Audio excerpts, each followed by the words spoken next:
नमस्कार. आपल्या सगळ्यांचे महाराष्ट्र सोशल न्यूज चॅनलमध्ये हार्दिक स्वागत. चला वळूया तर एका नवीन बातमीकडे. आजची बातमी. धुळे मनपा निवडणुकीच्या रिंगणात राष्ट्रवादीतर्फे उभे असलेल्या उमेदवारांच्या प्रचारासाठी मंत्री अदिती तटकरे यांनी सभा घेऊन राष्ट्रवादीच्या उमेदवारांना भरघोस मतांनी विजयी करण्याचे आवाहन मतदारांना केले. या सभेला माजी मंत्री अनिल पाटील, राष्ट्रवादी प्रवक्ता श्याम सनेर, माजी आमदार शरद पाटील, अनिल मुंदडा, सारांश भावसार यांच्यासह प्रभाग 1, 6 व 7 मध्ये उभे असलेले राष्ट्रवादीचे उमेदवार उपस्थित होते. या सभेला महिलांची मोठी गर्दी दिसून आली. आणि अजित दादा नावाचा पक्ष या शहरामध्ये काय करू शकतो आणि एवढंच नव्हे तर शिंदे सेनेचे उमेदवार सुद्धा आपल्या युतीमुळे प्रचंड मतांनी निवडून येत आहेत. अशा प्रकारचं वातावरण या शहरात तयार केलं. मी फार वेळ घेणार नाही. आपल्या भगिनी आपल्याशी संवाद साधणार आहेत. तत्पूर्वी मी श्यामभाऊंना 2 मिनिटं या ठिकाणी प्रार्थना करतो. अतिशय उत्साहपूर्वक वातावरणामध्ये धुळे शहरामधलं वातावरण खूप लवकर बदललं. कारण या धुळे शहरामध्ये भारतीय जनता पार्टीच्या माध्यमातून दादागिरी आणि दहशत करून या शहरामध्ये गुंडांचं राज्य यावं म्हणून सातत्यानं मंत्री महोदय असतील, पालकमंत्री असतील, स्थानिक आमदार महोदय असतील यांच्याकडून सातत्यानं लोकशाहीचा पर्व, लोकशाहीचा उत्सव जो निवडणुकीच्या माध्यमातून आपण लोकांसमोर जातो, ती निवडणूक होऊ नये आणि लागलीच तर त्यांच्यावर एवढा दबाव टाकण्याचं काम करत आहेत. आणि म्हणून आज आमच्या आदरणीय ताई आपल्यामध्ये अजितदादा साहेबांनी पाठवले आहेत, आदरणीय तटकरे साहेबांनी पाठवलेले आहेत, आदरणीय आपले निरीक्षक म्हणून जे जिल्ह्याचं काम बघतायत ते आदरणीय अनिल दादा या ठिकाणी आपल्या समवेत आहेत. ताई आम्हाला सगळ्यांना आपल्याकडून भरभक्कम पाठिंबा आणि आपला साथ आणि आपलं राज्य सरकार हे आमच्या समवेत असलं पाहिजे. कारण आता शेवटचे 2 दिवस बाकी आहेत आणि भारतीय जनता पार्टीकडून दबावाचं अंतिम पर्व सुरू झालंय. अशा काळात तुम्ही आमच्या सर्व उमेदवारांना भरभक्कम पाठिंबा द्यावा अशी अपेक्षा व्यक्त करतो. त्याचबरोबर आरतीताई, दिलीपजी साळुंके, प्रभाग क्रमांक 1 मधील आपले उमेदवार योगिताताई दीक्षित, चंद्रशेखरजी दुसरणे, योगेशजी पाटील, प्रभाग क्रमांक 7 मधील आपले उमेदवार कल्पनाताई, पंकजजी, निशाताई, कल्पेशजी आणि व्यासपीठावर उपस्थित असणारे राष्ट्रवादी काँग्रेस पक्षाचे सर्व सन्मान्य पदाधिकारी, कार्यकर्ते, इथे उपस्थित असणारे सर्वच बंधू आणि भगिनींनो, खरं तर आज धुळे महानगरपालिकेच्या निवडणुकीच्या निमित्ताने इथं या प्रभागामध्ये मला प्रचार करण्याची संधी मिळाली.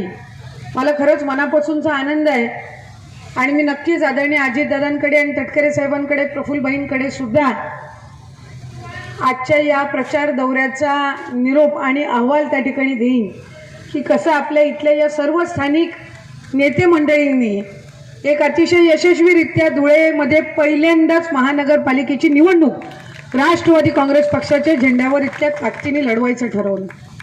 जवळपास 44 ठिकाणी आपले उमेदवार उभे आहेत. 3-4 ठिकाणी पुरस्कृत असतील, बहुतांशी ठिकाणी आपल्या घड्याळ चिन्हावर आहे. शिवसेना शिंदे साहेबांच्या नेतृत्वाखाली जे आहे त्यांच्यासोबत आपण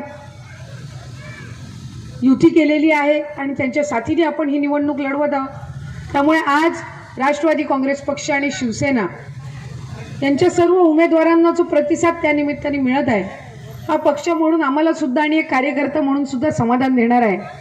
कारण महानगरपालिकेची निवडणूक ही अतिशय महत्त्वाची आहे. तुम्ही सगळ्या जणी ज्या इकडे बसला आहेत, सगळी मंडळी जी या ठिकाणी बसलेत, तुम्हाला सगळ्यांना माहिती आहे 2-2.5 वर्ष इथं प्रशासक होते. जवळपास 7-8 वर्षाच्या कालावधीनंतर आपण पुन्हा एकदा नगरसेवक नगरसेविकासाठी मतदान करणार आहोत. मधल्या कालावधीमध्ये आपण लोकसभेसाठी आणि विधानसभेसाठी मतदान केलं, पण बऱ्याचशा कालावधीनंतर आपल्याला आपल्या हक्काचा नगरसेवक आणि नगरसेविका निवडून द्यायची संधी मिळालेली आहे. या महानगरपालिका क्षेत्रामध्ये रखडलेली पाणी पुरवठ्याची योजना असेल, त्याचबरोबर मूलभूत सुविधांचा अभाव, कमतरता ही या क्षेत्रामध्ये नक्कीच जाणवते. आणि खऱ्या अर्थानं ही कमतरता जर आपल्याला दूर करायची असेल, जर पाण्यासारखे त्याचबरोबर आरोग्याचे मूलभूत सुविधांचे प्रश्न सोडवायचे असतील, तर राष्ट्रवादी काँग्रेस पक्ष आणि शिवसेनेच्या उमेदवारांना मतदान केल्याशिवाय दुसरा कुठलाही पर्याय आज आपल्या सगळ्यांसमोर नाही आहे. याचं कारण असं की आपण गेल्या वेळेला इतरांना मतदान करून पाहिलेलं आहे अनुभव घेतलेला आहे आणि माणूस हा अनुभवातूनच शिकत असतो. त्याच्यामुळे आज मतदान करत असताना हा सगळा आपल्या गेल्या वेळेसचा अनुभव आपण लक्षात ठेवून आमच्या या प्रभाग क्रमांक 6 त्याचबरोबर प्रभाग क्रमांक 1, 7 या तिन्ही प्रभागातल्या उमेदवारांना आपण घड्याळ आणि एक शिटी आहे ना, हां, घड्याळ आणि शिटी या चिन्हावर आपण मतदान करावं. आपल्या इथला एक घरपट्टीचा विषय, रिवाईज घरपट्टी त्या ठिकाणी होणं गरजेचं आहे. पण बऱ्याच जणांनी इतके दिवस विनंती केली, 2-2.5 वर्ष काय त्याच्यावर फारसं कोणी लक्ष दिलं नाही. ते का दिलं नाही?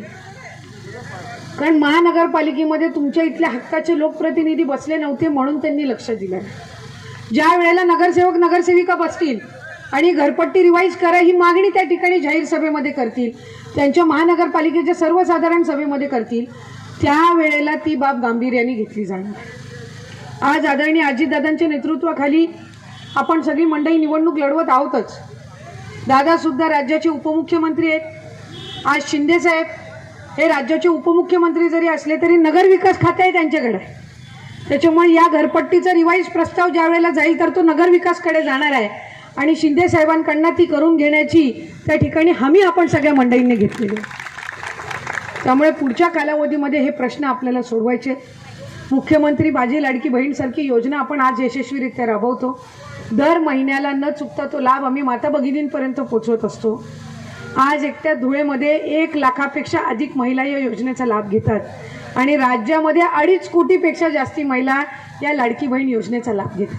ही पुढेही योजना आम्ही अशाच पद्धतीनं सुरू ठेवणार आहोत. पण त्याही पलीकडे जाऊन आज आपल्या धुळ्यामध्ये शहरामध्ये इतकं मोठं शहर आहे, 3.5-4 लाख लोकसंख्या आहे, पण बचत गटांसाठी विक्री केंद्र आपल्याकडे आणखी नाही. आज आपले बचत गट वेगवेगळ्या पद्धतीचे खाद्यपदार्थ तयार करतात, वस्तू तयार करतात. यांना खऱ्या अर्थानं जर मार्केट उपलब्ध करून दिलं तर महिला आणखीन आर्थिकरित्या सक्षम होऊ शकतील. आणि म्हणून माझी तर सर्व उमेदवारांना विनंती राहील, पहिलं एकदा तुम्ही महानगरपालिकेमध्ये ह्या प्रभागातून केलात की जागा निश्चित करा आणि बचत गटांची विक्री केंद्र तयार करण्याच्या दृष्टिकोनातून काम करा. जितक्या महिला आर्थिकरित्या सक्षम होतील, जितक्या महिला पुढे जातील, तितकी आपल्या शहराची प्रगती होणार आहे. तरुणांच्या रोजगाराचा इथं प्रश्न आहे. तरुणांसाठी चांगल्या पद्धतीचे प्रशिक्षण केंद्र, म्हणजे एखाद्यानी 12वी असताना पुढं ग्रॅज्युएशन करायचं झालं तर कुठल्या फील्डमध्ये त्यांनी करावं, कुठल्या फील्डमध्ये ग्रॅज्युएशन करण्याची त्यांची मानसिक क्षमता आहे, अभ्यासिक क्षमता आहे, कुठल्या फील्डला जास्ती स्कोप आहे, डिग्री कॉलेजमध्ये गेला तर पोस्ट ग्रॅज्युएशन कशामध्ये करावं, हे त्यांना माहिती देणारे प्रशिक्षण केंद्र हे शहरामध्ये असणं गरजेचं आहे. कारण तरुणांची संख्या आहे आणि बेरोजगारी ही आपल्याला कोणालाही बघवत नसते. एखादा सुशिक्षित, एखादी शिकणारी मुलगा घरामध्ये असेल तर त्याला चांगल्या पद्धतीचं करिअर कसं उभं करायचं याचं प्रशिक्षण हे प्रशिक्षण केंद्रांच्या मार्फत होत असतं.